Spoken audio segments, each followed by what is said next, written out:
बिस्मिल्लाहिर्रहमानिर्रहीम। अस्सलाम वालेकुम। आज 28 जुलाई बरोज़ मंगल हम बात करेंगे नवाज़ शरीफ की लाहौर हाई कोर्ट में जो दरख्वास्त थी। ये वो दरख्वास्त थी जब लाहौर हाई कोर्ट से उनको ज़मानत मिल गई थी चौधरी शुगर मिल केस में। इसी तरीके से जो उसकी अल अज़ीज़िया रेफरेंस के अंदर जो उनको सज़ा हुई थी वो सज़ा मुअत्तल कर दी गई थी और वो सज़ा मुअत्तल होने के बाद लाहौर हाई कोर्ट से भी ज़मानत हो चुकी थी चौधरी शुगर मिल केस में भी। उसके बावजूद ECL में नाम था मुलज़िम का और ECL में नाम हुकूमत ने इंडेमनिटी बॉन्ड की शर्त पर ECL से नाम निकालने का कहा था। ये फ़ैसला किया था जिसको चैलेंज किया गया था और लाहौर हाई कोर्ट ने कमाल शफ़क़त फरमाते हुए 50-50 रुपए के स्टाम्पों पर मुलज़िम को बैरून मुल्क जाने की इजाज़त दे दी थी। और इस तरीके से ये जो मुलज़िम है जो कि मुजरिम है नवाज़ शरीफ अब इश्तिहारी हो चुका है। वो 19 नवंबर 2019 को बैरून मुल्क चले गए थे लंदन और वो जाते हुए पूरी कौम को ये बता के गए थे कि वो ड्रामा कर रहे हैं। अब जब उसको उसकी दरख्वास्त ज़मानत मंजूर हुई थी और उसके बाद उसको बैरून मुल्क जाने की इजाज़त दी गई थी तो उसको एक बात अदालत ने कही थी और ये कंडीशन थी। और इस कंडीशन के अंदर ये बात सामने आई थी कि आप बैरून मुल्क जा रहे हैं, आप 4 हफ़्तों के लिए आपको टाइम दिया गया है और 4 हफ़्तों के बाद अगर आप वापस आ जाएंगे वेल एंड गुड, वापस नहीं आएंगे तो आप अपनी मेडिकल रिपोर्ट्स अदालत में सबमिट करवाते रहिएगा और आपकी मेडिकल रिपोर्ट्स को देख के अदालत फिर इस तरीके से आपका जो बैरून मुल्क क़याम है वो एक्सटेंड करती रहेगी। अब ये जो बैरून मुल्क उसके जाने का मामला है ये तीसरा हफ़्ता था नवंबर का जब लाहौर हाई कोर्ट ने उसको ये रिलीफ़ दिया था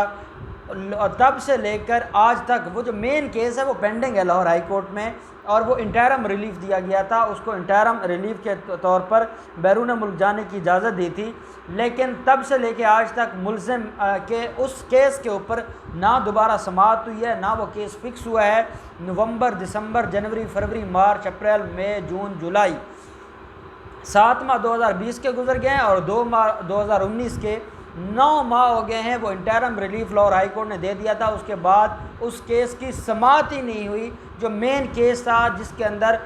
नवाज़ शरीफ के बारे में जो उसका ECL से परमानेंट नाम निकालना था वो केस अभी तक लाहौर हाई कोर्ट में पेंडिंग है। अब इन्होंने क्या किया था, ये पहले भी मेडिकल रिपोर्ट्स अपनी जमा करवाते रहे। इन्होंने पहली मेडिकल रिपोर्ट उसके जाने के बाद 4 दिसंबर को जमा करवाई थी, फिर 15 दिसंबर को मेडिकल रिपोर्ट जमा करवाई गई थी, फिर 13 जनवरी को मेडिकल रिपोर्ट जमा करवाई गई, फिर 12 फरवरी को, फिर 18 मार्च को और फिर अप्रैल में ये मेडिकल रिपोर्ट्स जमा होती हैं। अप्रैल के बाद आ जाकर नई मेडिकल रिपोर्ट अदालत में सबमिट हुई है लाहौर हाई कोर्ट में, लाहौर हाई कोर्ट के रजिस्ट्रार के पास। वो रिपोर्ट क्योंकि हमारा बतौर वकील हमें रसाई होती है, जैसे कुछ दोस्त कहते हैं कि आप जो बात कर रहे होते हैं वो बाकी लोग नहीं करते, उसकी वजह यह है कि हम लाहौर हाई कोर्ट में होते हैं, नैब के प्रोसिक्यूटर्स हमारे दोस्त हैं, काफ़ी जानने वाले हैं। इसी तरीके से जो अटार्नी जनरल ऑफिस में डिप्टी अटार्नी जनरल हैं या असिस्टेंट अटार्नी जनरल हैं या एडवोकेट जनरल का ऑफिस है और इसी तरीके से हमें जजेस तक रसाई होती है। तो कुछ चीज़ें ऐसी होती हैं जो हमारे साथ शेयर होती हैं और हम जो ज़राए होते हैं उनका नाम इसलिए नहीं लेते कि वो सरकारी ऑफिसर्स हैं और उनका नाम नहीं होता। वो चीज़ें डिस्कशन में होती हैं लेकिन अनफॉर्चुनेटली अगर बाद में उनके ऊपर अमल दरामद नहीं होता तो ये हमारे निज़ाम का एक हिस्सा है। लेकिन जब हम कोई बात करते हैं और जब हम ये कह रहे होते हैं कि इस मामले के ऊपर डिस्कशन जारी है तो वो वाकई डिस्कशन होती है और जो हमें वो ऐसे सोर्सेज़ हैं जो जिनको आप कह सकते हैं कि वो बड़े मुसद्दक़ा सोर्सेज़ हैं। आज भी जब मेडिकल रिपोर्ट जमा करवाई गई तो मेडिकल रिपोर्ट सब रजिस्ट्रार ऑफिस में जाकर हमने पढ़ी है। क्योंकि हर रिपोर्टर के पास तो ये इख्तियार नहीं होता कि वो रजिस्ट्रार के ऑफिस में जाए या वो उसको फ़ाइल मिल जाए, वो फ़ाइल पढ़ ले या मेडिकल जो है वो उसको पढ़ ले, तो ये हमें एक एक्सेप्शन हासिल है। तो इस वजह से जो वो मेडिकल रिपोर्ट है उसमें जो चीज़ें हैं वो मैं आपके साथ शेयर करना चाहूँगा कि वो बड़ी दिलचस्प सी रिपोर्ट है। और वो कैसी रिपोर्ट है, वो जो डॉक्टर अदनान रिपोर्टें बनाया करता था वो उससे भी गई गुजरी है। अब आज अमजद परवेज़ साहब ने वो रिपोर्ट सबमिट करवाई है और साथ ये कहा गया है कि मुलज़िम का बैरून मुल्क इलाज हो रहा है और मुलज़िम बैरून मुल्क की रिहाइश पजीर हैं और मुलज़िम क्योंकि वहाँ पर उनको बड़े मसाइल हैं और रिपोर्ट के अंदर लिखा गया है कि जहाँ उसको दिल की प्रॉब्लम्स हैं वहीं पे मुलज़िम के लिए उसके गुर्दे भी ख़राब हैं, उसका स्टमक भी ख़राब है और उसको उसके प्लेटलेट्स भी कम हैं। और अब जो नई बीमारी है जिसका आज बहाना लगाया गया है वो ये है कि डॉक्टर्स ने मुलज़िम को ये कहा है कि जो कोरोना वायरस है वो आपके लिए जानलेवा हो सकता है और आपकी ज़िंदगी को ख़तरा है, और डॉक्टर्स ने मुजरिम नवाज शरीफ को कहा है कि वो घर से बाहर एक कदम भी ना निकालें, अगर एक कदम भी निकाला तो उनकी जान को ख़तरा हो सकता है और उसकी मौत हो सकती है। ये आज रिपोर्ट सबमिट करवाई गई है लाहौर हाई कोर्ट में। अब ये रिपोर्ट ऐसे ही है जैसे डॉक्टर अदनान ने या पहले यास्मीन राशिद ने मुख्तलिफ़ रिपोर्ट्स बनाई थी और वो रिपोर्ट्स हम देखते रहते थे। ये भी उसी तरीके की एक रिपोर्ट है, इसके अंदर कुछ नया नहीं है। ये वहाँ के प्राइवेट किसी डॉक्टर से बनवाई हुई ये रिपोर्ट है, उसकी कोई लीगल वैल्यू नहीं है। आप देखते हैं हमारे यहाँ जो मेडिकल रिपोर्ट्स होती हैं, जब कोई प्राइवेट डॉक्टर बना कर देता है तो वो एक बात को मेंशन करता है और वो ये कहता है कि ये जो रिपोर्ट है इसको आप किसी अदालत में इस्तेमाल नहीं करेंगे, तो वो प्राइवेट जो रिपोर्ट्स होती हैं। अब ये प्राइवेट रिपोर्ट है और प्राइवेट रिपोर्ट में वो लंदन में अपने किसी भी डॉक्टर से या किसी भी प्राइवेट हॉस्पिटल से बनवा सकते हैं, वो कोई अथोराइज़ नहीं है। उसके ऊपर जो हमारा जिस तरीके से हुक्म दिया गया था कि जब पाकिस्तान के जो डिप्लोमेट हैं या पाकिस्तान का जो लंदन में सफारत खाना है, जब वो चाहेंगे तो वो मुल्ज़िम के हवाले से और मुल्ज़िम की जो दरख्वास्तें हैं और उनके ऊपर और मुल्ज़िम की जो मेडिकल रिपोर्ट्स हैं उनको इंक्वायर कर सकते हैं, वो जाकर पता कर सकते हैं, वो डॉक्टर्स से पूछ गुछ कर सकते हैं, वो उन रिपोर्ट्स को चेक कर सकते हैं। ये सारी चीज़ें लाहौर हाई कोर्ट ने बताई थी, लेकिन हमारे जो वहाँ पर जो फ़ॉरेन ऑफिस है या हमारे जो डिप्लोमेट्स हैं या सफारतकार हैं, उनके पास भी टाइम नहीं है कि वो जाकर उन डॉक्टर्स का पता करें कि ये कौन से डॉक्टर्स हैं जो ये कह रहे हैं उस मुल्ज़िम को कि जो पिछले दिनों में, ये कोरोना के दिनों में वो बाहर हमें कॉफ़ी पीता नज़र आया है और वो हमें चहलकदमी करता नज़र आया है। वो चहलकदमी भी कर ले, वो बाहर जाए, कॉफ़ी भी पी ले, सब कुछ कर ले, लेकिन जब उसका इश्तिहार जारी हो जाए और जैसे ही मुख्तलिफ़ अदालतों से उसके इश्तिहारात जारी हुए हैं तो साथ ही उसकी मेडिकल रिपोर्ट्स आना शुरू हो गई हैं। और ये वो मेडिकल रिपोर्ट्स हैं जिनके ऊपर रिलाय नहीं किया जा सकता। लेकिन बदकिस्मती ये है कि कब नैब उनके ख़िलाफ़ दरख्वास्त देगी, कब नैब उस केस को फ़िक्स करवाएगी, कब वफाकी हुकूमत उसको चैलेंज करेगी, कब ये सारे के सारे मामलात, उसकी जो अपीलें हैं, 7 साल की सज़ा हुई थी अल अज़ीज़िया रेफरेंस में, वो अपीलें आज तक पेंडिंग हैं। वहाँ पर 8 हफ़्तों की ज़मानत मिली थी, वो ज़मानत बाद में खारिज हो गई। आज तक वहाँ पर किसी ने दरख्वास्त नहीं दी, किसी ने जो पंजाब हुकूमत उसकी तरफ से ख़त गया था इस्लामाबाद हाई कोर्ट को। अब ख़त से क्या अदालतों में दरख्वास्तें दी जाती हैं या अदालतों को ख़त लिखे जाते हैं, उसके ऊपर कोई कार्रवाई नहीं हुई। वफाक ने जो करना था वफाक ने भी कुछ ना किया,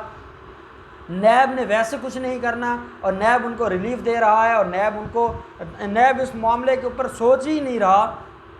कि ये क्या मामलात हैं। ये तो अब आके कुछ फ़ॉरेन ऑफिस में चहलकदमी हुई है, कुछ चहल पहल हमें नज़र आ रही है और फ़ॉरेन ऑफिस अब एक्टिव हो गया और इमरान खान ने उनको कहा है कि आप उसके सारे मामलात को देखें और लंदन हुकाम से रब्ता करें, बरतानवी हुकाम से रब्ता करें, क्योंकि जो नेशनल क्राइम एजेंसी है लंदन की, वो अब डिस्कशन उसने शुरू कर ली है और वो मुख्तलिफ़ मामलात को देख रही है। ऐसे में अब उम्मीद तो लगी है, लेकिन असल चीज़ है कि हमारे अदालतों का किरदार क्या है। वो एक मेडिकल रिपोर्ट, 2 सफ़ात की मेडिकल रिपोर्ट, वो भी प्राइवेट मेडिकल रिपोर्ट, उसके ऊपर कोई हमारी एम्बेसी का कोई स्टैंप नहीं होती, कुछ भी नहीं होता। वहाँ के किसी जो ऑथोराइज्ड डॉक्टर्स हैं, जो गवर्नमेंट के वहाँ पर डॉक्टर्स हैं, किसी की कोई स्टैंप नहीं है और सिंपल एक प्राइवेट जो डॉक्टर्स हैं उनकी स्टैंप है और उसके ऊपर वो अदालत में आकर सबमिट करवा देते हैं। ना अदालत लंदन के डॉक्टरों से पूछ सकती है, ना उनको बुला सकती है, ना उनके ऊपर सवाल जवाब हो सकते हैं, ना वो जवाबदेह हैं हमारी अदालतों को या हमारी हुकूमतों को। और ये इस तरीके का ड्रामा रचाया हुआ है और उस ड्रामे में आज जब रजिस्ट्रार के सामने पेश हुए, जो लाहौर हाई कोर्ट के रजिस्ट्रार हैं अमजद परवेज़ साहब ने वहाँ पर बात की। अमजद परवेज़ साहब ने कहा कि हम ये सारा कुछ जब भी कोई नई रिपोर्ट आती है तो हम लाहौर हाई कोर्ट में जमा करवा देते हैं। नैब के वकला भी मौजूद थे। नैब के वकला ने कहा कि जनाब ये जो रिपोर्ट्स हैं ये अप्रैल के बाद अब आ रही हैं और अब तो कोरोना वायरस जैसे पाकिस्तान में उसके हालात बेहतर हो गए हैं तो अब तो यूके में भी बेहतर हो गए हैं, तो अब सिर्फ अगर मसला कोरोना वायरस का रह गया है तो वो बाकी लोग भी आते जाते हैं तो उसको भी अब आना चाहिए और फेस करना चाहिए सारे मामलात को। और साथ ये कहा गया है, इसके अंदर जो बड़ी अहम बात की गई है वो ये है कि अमजद परवेज़ साहब ने कहा है कि जब सब रजिस्ट्रार साहब ने उनसे पूछा कि मुल्ज़िम क्या अब ये मेडिकल रिपोर्ट्स में ये तो नहीं लिखा कि वो कितना अरसा रहेंगे या कितना अरसा उनको घर में ही मुकीम रखना है या कितना अरसा वो घर में कैद रहेंगे, तो अमजद परवेज़ साहब ने कहा अभी हम कुछ नहीं कह सकते, अभी तो कोरोना जब ख़त्म होगा तो उसके बाद हम बाकी जो मेडिकल रिपोर्ट्स हैं, जो बाकी हमने चेकअप करवाने हैं, जो बाकी हमने मामलात को देखना है, वो हम बाद में करेंगे। कुछ अपॉइंटमेंट्स थी जो हमने ली हुई थी, जो कि कोरोना वायरस की वजह से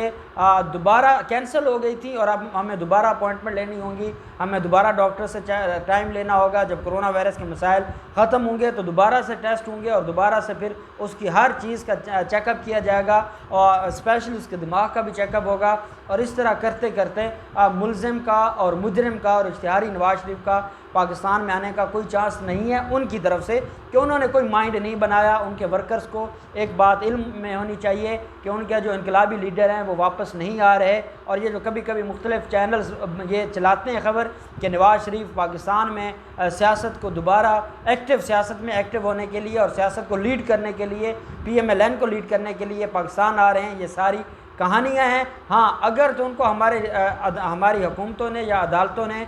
उसको घसीट के ले आए तो शायद वो आ जाएं, वैसे कोई चांस नहीं है कि वो अपनी मर्ज़ी से आएँ, क्योंकि वो परमानेंट अपना बंदोबस्त करके गए हैं और वो परमानेंट जाने के लिए गए हैं, और अपनी माँ को भी बुलाया हुआ है। अब देखते हैं कि ये मेडिकल रिपोर्ट्स आने के बाद लाहौर हाई कोर्ट की तरफ से क्या वो दोबारा केस फिक्स होता है, उसके ऊपर समाअत होती है, जो ऑर्डर्स थे वो रिन्यू होते हैं, या उन ऑर्डर्स को अब ख़त्म कर दिया जाता है। जो भी डेवलपमेंट होगी हम आपके साथ शेयर करते रहेंगे। बहुत शुक्रिया। अल्लाह हाफिज़। पाकिस्तान जिंदाबाद।